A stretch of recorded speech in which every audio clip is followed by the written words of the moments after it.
오늘은 각기 다른 영적인 반응이라는 제목으로 주의 말씀의 은혜를 나누도록 하겠습니다.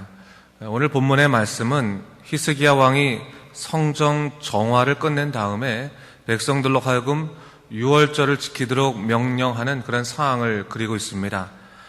본문 1절을 보면 히스기야 왕이 유다 백성뿐 아니라 북이스라엘 백성에게도 여호와를 위하여 유월절을 지킬 것을 권면하고 있죠. 에브라임과 므낫세에 편지를 보냈다고 하는데 이것은 당시 북이스라엘의 가장 세력이 있던 두 지파, 에브라임 지파와 므낫세 지파를 의미하는 것입니다.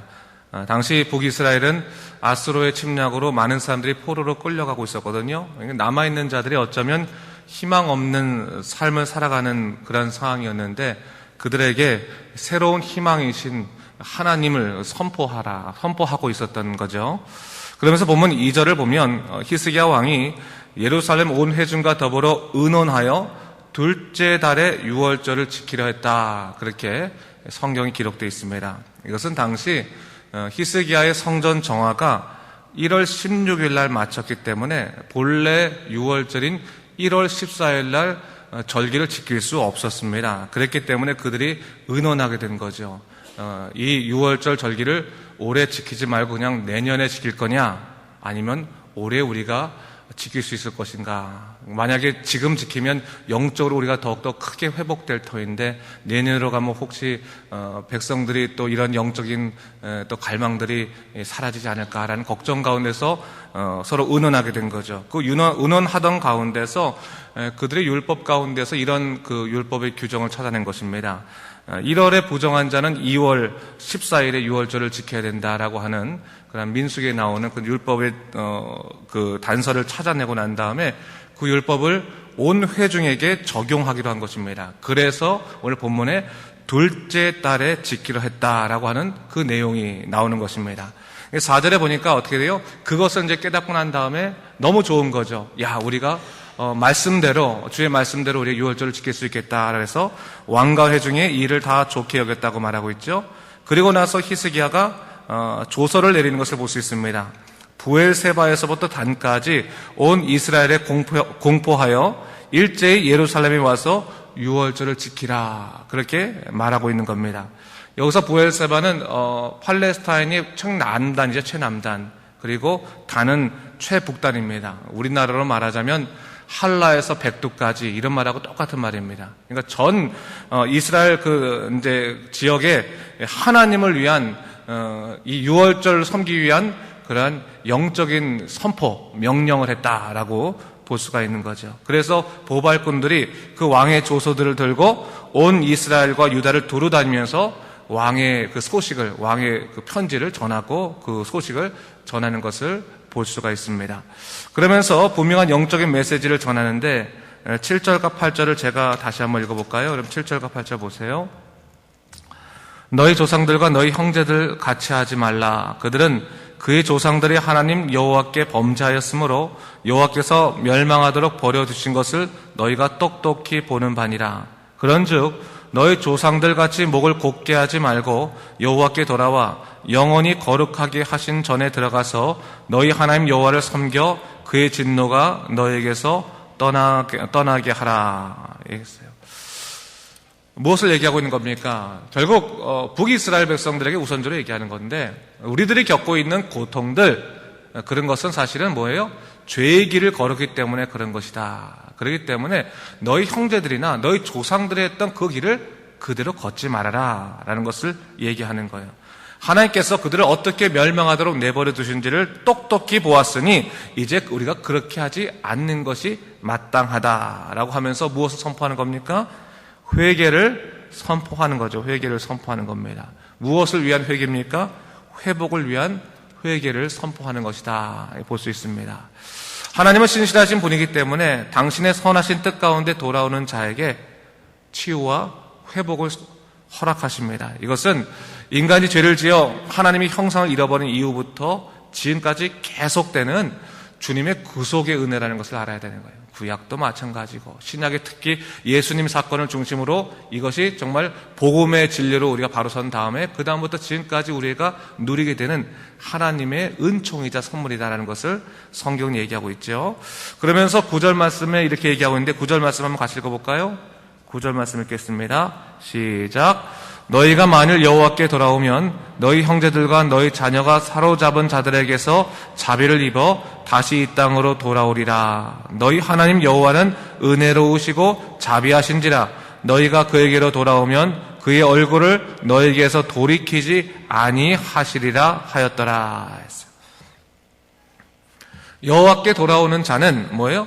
자비를 입어 은혜로우신 하나님을 만나게 된다. 이 얘기하고 있습니다. 복음에 관한 선포를 얘기하고 있는 거죠. 회개하고 돌아오는 자에게 주님께서는 그들에게 구원을 허락하시고 또한 모든 삶의 회복을 허락하신다는 것을 얘기해주고 있는 거죠. 그렇죠, 여러분? 하나님의 복음은 이처럼 이 세상을 향해 선포되어 있습니다. 감춰져 있는 것이 아니라 뭐예요? 열려져 있다, 선포되어 있다는 것을 얘기하고 있는 거죠. 근데 문제는 뭐겠습니까? 복음이 이렇게 열려져 있음에도 불구하고 이 복음에 대한 반응이 달랐다는 것을 오늘 성경은 우리에게 이야기해주고 있습니다.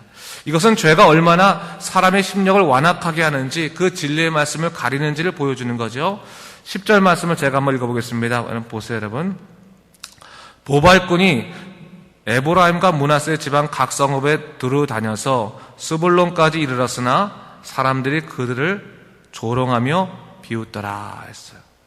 보발꾼, 이 양의 돛을 들고 달려갔죠. 보발꾼들이 달려가서 곳곳에 유월절을 지키라고 하는 소식을 전할 때 특별히 북이스라엘 같은 경우는 어떻게 했다는 거예요? 그것을 듣고 나서 맞습니다. 우리가 이렇게 고통 겪게 된 것은 결국 하는 게 죄를 졌기 때문입니다 하면서 예루살렘에 올 채비를 하는 것이 아니라 어떻게 했다는 거예요? 오히려 그들을 조롱하고 비웃었다라고 하는 거예요.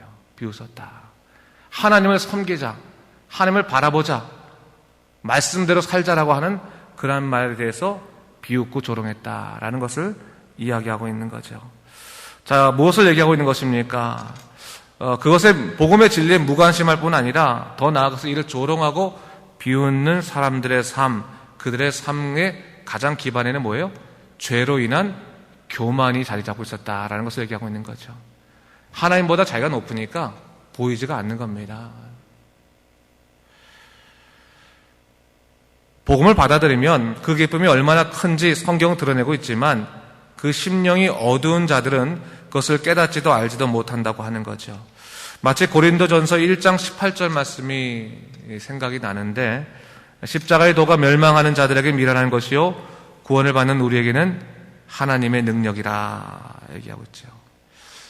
신약의 말씀과 동일하고요. 오늘의 말씀과 오늘의 상황과도 동일한 말씀이라고 볼 수 있습니다. 하나님의 진리의 말씀 앞에서 이를 미련하다, 어리석다라고 말하는 사람이 있는가 하면 이를 통해 하나님의 능력을 누리는 사람들이 있다라는 것을 얘기하고 있는 거죠. 각기 다른 영적인 반응이 있다라는 것을 얘기하고 있는 겁니다. 근데 오늘 본문 11절을 보니까 그처럼 북이스라엘 백성들이 이 복음 앞에서 불손하게 반응하는 반면에 몇몇 사람들은 뭡니까? 스스로 겸손한 마음으로 예루살렘에 이르렀다라고 말하는 거죠. 결국 뭡니까? 이 죄라고 하는 것은 사람을 교만하게 하는 거죠. 교만하게 한다는 건 뭡니까? 스스로를 하나님 되게 만드는 거예요. 하나님처럼 생각하게 하는 거죠. 겉으로는 하나님, 저는 하나님의 사람입니다 라고 말해도 실제로는 뭐예요? 하나님의 사람이 아니라 스스로가 하나님 되고자 하는 거죠. 그게 어떻게 보면 인간의 죄의 모습인 것 같아요. 주의 말씀 앞에서 순종한다고 하는 것은 여러분, 이건 정말 겸손하지 않으면 안 되는 겁니다. 하나님보다 훨씬 아래, 전 죄인입니다. 저는 주님의 종입니다라는 고백 없이는 안 되는 거죠. 우리가 믿음의 사람이라고 할지라도 때때로 하나님 말씀 앞에서 강팍할 때가 얼마나 많이 있습니까? 하나님 다 돼도 이거는 내가 절대로 용납하지 못합니다. 이렇게 말할 때가 종종 있을 수 있는 거죠. 근데 오늘 말씀 뭐예요? 그런 주의 말씀의 선포 앞에서 갈 필요 없어. 뭐까짓 거 우리가 여태까지 한 번도 예루살렘 가본 적도 없는데 갑작스럽게 예루살렘에 가서 유월절을 지키느냐 이렇게 말하는 사람이 있는가 하면 아, 맞다. 이것이 하나님께서 내게 주신 기회다. 주께서 지금 말씀하신 거다 생각하면서 겸손하게 그 왕의 조소에 따라 예루살렘에 간 사람이 있었다라는 것을 성경이 얘기하고 있는 거죠. 영적인 반응이 다르다는 겁니다. 그러니까 우리가 주님 앞에 내 자를 내려놓게 되면 영적인 축복을 누릴 수 있게 되는 거죠. 그것을 성경에서 얘기하고 있는 거죠. 자, 이처럼 하나님에 대한 갈망을 갖고 있었던 사람들, 그 겸손한 사람들은 주의 은혜에 참여할 수 있었다라는 것을 얘기하고 있습니다. 그리고 나머지 유다 사람들은 어떻게 반응했다고 얘기합니까? 12절 말씀 한번 우리 같이 읽어볼까요? 12절 말씀은 시작. 하나님의 손이 또한 유다 사람들을 감동시키사 그들에게 왕과 방백들이 여호와의 말씀대로 전한 명령을 한 마음으로 준행하였다. 여호와의 말씀대로 전한 명령, 하나님의 말씀대로 따른 명령을 준행하는데 어떻게 해요? 한 마음으로 준행하였다. 한 마음으로. 참 중요한 편입니다. 한 마음으로. 어떻게 한 마음으로 준행합니까? 오늘 본문 보니까 하나님의 손이 유다 사람들을 감동시켰기 때문에 한 마음으로 그들이 준행했다. 교회가 한 마음으로 주님 앞에서 바로 서려면 어떻게 됩니까? 하나님의 손이 그들을 감동시킬 때 가능한 것이다. 성령께서 우리의 마음을 감동시킬 때 한 마음으로 주님을 위해서 충성할 수 있고 한 마음으로 하나님을 향해서 나갈 수 있다. 한 마음이라고 하는 것은요, 이런 것 같아요. 마음을 모은다라고 하는 표현이 한 마음이 아니라 흩어진 마음, 야, 일로 모이십시오. 이게 모으는 것이 한 마음이 아니라 한 사람 한 사람이 하나님 앞에 바로 서가지고 하나님이 원하시는 방향을 보면 같은 방향에 있는 사람들은 다 뭐예요? 한 마음이잖아요. 그게 한 마음이죠. 설득이라는 것이 아니에요, 사실은. 여러분, 우리 교회가 어떤 문제를 생기거나 어려움이 있을 때 그렇게 하면 안 돼, 이렇게 하면 이렇게 해야 돼 하면서 서로 대화를 하면서 풀어가는 것이 한 마음을 만드는 것이 아니라 진짜 한 마음은 뭡니까? 성령 안에서 우리가 하나님이 원하시는 방향을 바라보게 되면, 주님 원하시는 마음 품게 되면 주님의 마음이니까 뭐예요? 한 마음은 아니겠습니까? 내 마음을 가지면 내 마음은 다 다르지. 뭐 여기 있는 제 마음이나 여러분 마음이 똑같겠습니까? 다 생각이 틀리고 마음이 다른 거 아니겠습니까? 그런데 성령께서 우리 마음을 변화시켜 주셔서 하나님의 마음을 품게 하시면 한 마음이 되는 거겠죠. 그런 거겠죠. 바로 그런 의미에서 유다 사람이 기쁘게 유월절을 준비하게 됐다라는 것을 얘기하고 있는 겁니다. 자, 오늘 각기 다른 영적 반응을 살펴보면서 다시 한번 기도하기를, 하나님, 우리 안에 성령께서 놀라우신 주의 마음을 허락하시사 전체가 한 마음을 품는 믿음의 마음을 허락하십시오. 가족도 마찬가지인 것 같아요. 그렇죠? 가족도 우리가 믿음의 가족이라는 게 참 중요한 게 뭐냐면, 부모님이 자녀를 자꾸 설득시키려고 그러면 자녀들은 이게 사실은 엇나가거든요. 오히려. 그렇죠? 그런데 이제 같이 다 주님의 마음 품게 되면 한 마음이 되는 것 같아요. 그래서 우리가 서로 기도하기를, 하나님, 저도 저의 마음에 주님의 마음을 허락하시고 우리 아이들도 주님의 마음을 좀 허락해 주십시오 라고 기도하면 한 마음이 되겠죠. 그런 것을 소망하면서 오늘도 교회도, 여러분 가정도, 여러분의 모든 삶의 가정 가운데 하나님의 능력이 넘쳐나시기를 주님의 이름으로 축원합니다. 기도하겠습니다. 주님, 감사합니다. 하나님이 사랑하는 믿음의 사람들이 함께 모여서 주의 말씀을 듣습니다. 한 마음으로 듣습니다. 주여, 성령께서 우리 마음을 만져주시고 온전히 주님의 뜻 가운데서 주님께서 기뻐하시는 영적인 반응을 할 수 있는 믿음의 삶 되도록 인도하여 주시옵소서. 감사드리며 예수님 이름으로 기도드립니다. 아멘.